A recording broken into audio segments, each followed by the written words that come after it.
Hoje é quinta-feira, dia 12 de janeiro de 2023. Eu sou o Padre Júnior Pereira e estamos começando a nossa Academia Espiritual.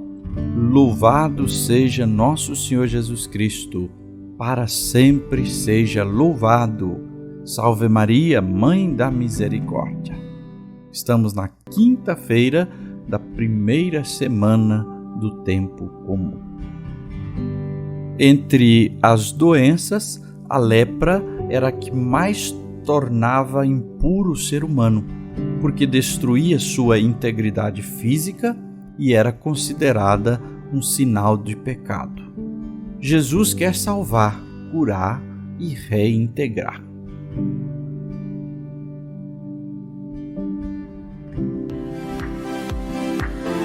Começa agora a Academia Espiritual.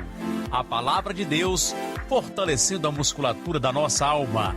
Comunicando Padre Júnior Pereira.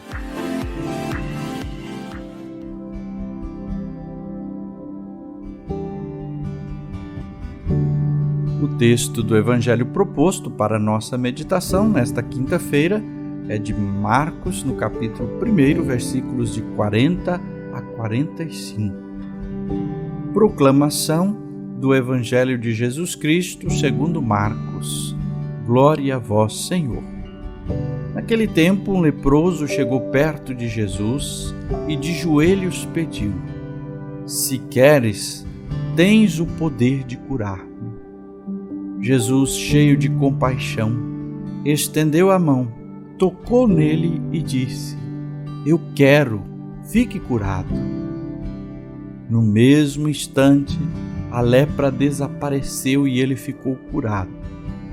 Então Jesus o mandou logo embora, falando com firmeza: Não contes nada disso a ninguém. Vai, mostra-te ao sacerdote e oferece pela tua purificação o que Moisés ordenou como prova para eles. Ele foi e começou a contar e a divulgar muito o fato.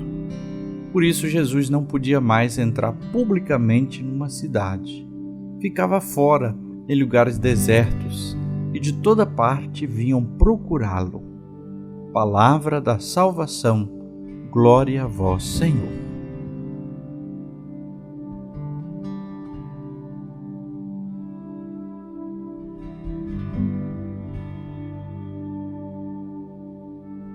No evangelho que acabamos de ouvir, um leproso se aproxima de Jesus, clamando pela cura. A reação natural de qualquer pessoa, de qualquer judeu, seria censurá-lo e ordenar que se afastasse. Ou então, se afastava para não ser contaminado. Os judeus têm muitas regras sobre purificação, sobre pureza e impureza. Mas Jesus se move de compaixão por aquele homem e até toca no leproso para confirmar o poder desta cura. É como se Jesus tomasse para si os sofrimentos e a impureza dele. Na verdade, foi isso que Jesus fez por toda a humanidade. A lepra do pecado que domina sobre nós foi tomada por Jesus. Ele nos tocou quando se fez carne, quando habitou no meio de nós, quando virou gente igual a nós. Ele nos tocou para tirar a nossa lepra, a nossa impureza. Então, esse texto é uma pintura da dolorosa situação que o ser humano pode chegar, mas sobretudo pensando na questão do pecado. Por isso, podemos ler esse texto na chave do pecado e também, é claro, da exclusão, uma vez que os leprosos eram excluídos da comunidade, da convivência, da religião. As sentenças da lepra, ela destrói a pessoa e a família. Imagine, naquela época, um pai de família, vivendo normal, com a sua esposa, com seus filhos, e de repente começa a aparecer aqui e ali no corpo umas manchas e etc. E quando ele vê, já está começando a ser tomado. Vai até o sacerdote para que fizesse então uma declaração de que, ou na esperança de que ele não estivesse com a lepra. Mas a sentença vem e o exclui da família, da sociedade, da religião. Nem se despedir, nem abraçar os seus, ele poderia mais. De outro lado, nós vemos a compaixão infinita de Deus. Jesus veio até nós. Jesus se compadece dos sofredores, dos doentes. Jesus vem para curar. A lepra era símbolo da ira de Deus contra o pecado. Por isso, não é assim também por acaso, mas que povo ruim, que povo de coração duro, que simplesmente excluía as pessoas e tal, ou que então inventou do nada que a lepra era sinal da ira de Deus. Não, tem todo um contexto por trás, um contexto histórico, né? Se você se recordar, lá no Antigo Testamento, ainda no início da Bíblia, nós temos uma mulher chamada Míriam que se rebela contra as ordens de Deus através de Moisés. E ela, então, como castigo, é infligida com a lepra. E outras passagens bíblicas também de rebelião, de orgulho, de mentira, que as pessoas são contaminadas pela lepra. Então é daí que começa a surgir essa ligação de que a lepra era símbolo da ira de Deus. E no fundo tem a ver com o sentido do pecado. Não que Deus falou, então, quem pecou, quem provoca a Deus agora vai ser castigado com a lepra, né? Ou quem tem então a lepra é um castigado de Deus. Não se trata de fazer uma leitura generalizada assim. Mas se trata de perceber, então, o fundo teológico de tudo que aponta para justamente a questão do pecado do ser humano, da revolta, da mentira, do orgulho, da soberba contra Deus, e então provoca em si essa lepra espiritual que é o pecado. Além disso, a lepra não era uma doença só da pele. Ela ataca o sangue, a carne, os ossos. Ela vai entrando e comendo toda a pessoa.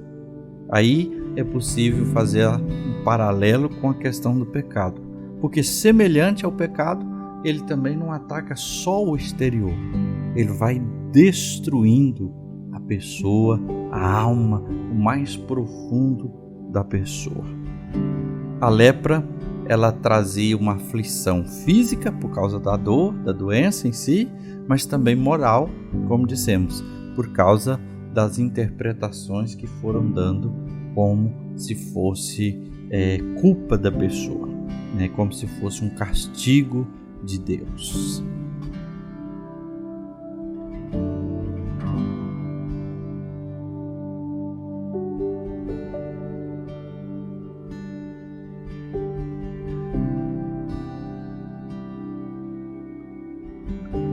Voltemos o olhar para o leproso. Ele toma 4 atitudes. Primeira delas, ele tem grande determinação. Tanto que ele levou sua causa que era perdida, o leproso tinha que ficar afastado da sociedade ou numa vila de leprosos e não podia se aproximar de ninguém. Mas ele não. Ele tem uma grande determinação. Ele leva a sua causa perdida para Jesus, que devia ficar lá até achar a morte. Aproximou-se de Jesus e foi pedir a cura. A lição para nós: não corra de Deus, não fuja de Jesus, mesmo que o seu pecado seja uma lepra terrível. Não corra de Deus, não fuja de Jesus. Ao contrário, se prostre aos seus pés, pedindo a cura e a libertação. Este leproso tinha uma profunda humildade. Ele se aproxima de Jesus e se coloca de joelhos e pede. Ele demonstra que tinha necessidade não apenas da cura, mas do próprio Jesus. E ele tinha fé, uma fé genuína, porque ele sabia que Jesus podia. Senão ele não tinha se aproximado de Jesus, ele não tinha arriscado tudo. Ele sabia, ele acreditava no poder de Jesus. E ele também se aproxima de Jesus com plena submissão ao poder, a quem é Jesus. Ele não exige nada, mas suplica com fervor. Ele não reivindica nenhum direito, mas ele clama por misericórdia. Ele não impõe o seu querer, mas ele deixa que Jesus faça a vontade. Se queres. Jesus, ao final do texto, proíbe que aquele homem fale, divulgue o fato do milagre da cura. Por que Jesus fez isso? Mas não precisaria de testemunhar tal grande efeito de Jesus? Jesus faz isso para não criar nas pessoas falsas expectativas e esperanças. Primeiro, porque aquilo ali era um milagre messiânico. Já os profetas tinham dito que só o Messias poderia curar da lepra, que é como se fosse uma ressurreição. E Jesus não queria despertar entusiasmo de gente fanática, achando que ele era o Messias e que ele ia resolver do jeito que eles pensavam, né?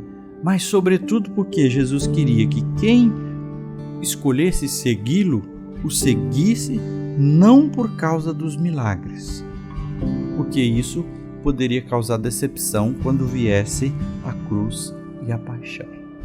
Assim também, nós não podemos procurar Jesus só pelos milagres, mas pela fé. E aí, pela fé, poderemos alcançar milagres. Rezemos. Senhor Jesus, hoje nos colocamos diante de vós como este leproso, miseráveis e pecadores, imundos e afastados que devemos estar da santidade de Deus. Queremos implorar e aproximar, para que sejamos tocados pela Tua bênção, pelo Teu poder, sejamos curados, Senhor, de todo o pecado, de toda maldade, de toda ação que nos leva e nos afasta para longe de vós. Te pedimos, Senhor, misericórdia de nós, e por Tua bondade e vontade, salva-nos, liberta-nos, cura-nos, Senhor. E agora a bênção de Deus. Que o Senhor te abençoe e te guarde. Que Ele esteja acima de ti para abençoar, atrás para guardar, à frente para guiar, ao lado para acompanhar. Que Ele volte o seu rosto e dê sua paz e sua bênção, a cura do corpo e da alma, a libertação de todos os males, que desça abundantemente, em nome do Pai, e do Filho, e do Espírito Santo. Amém.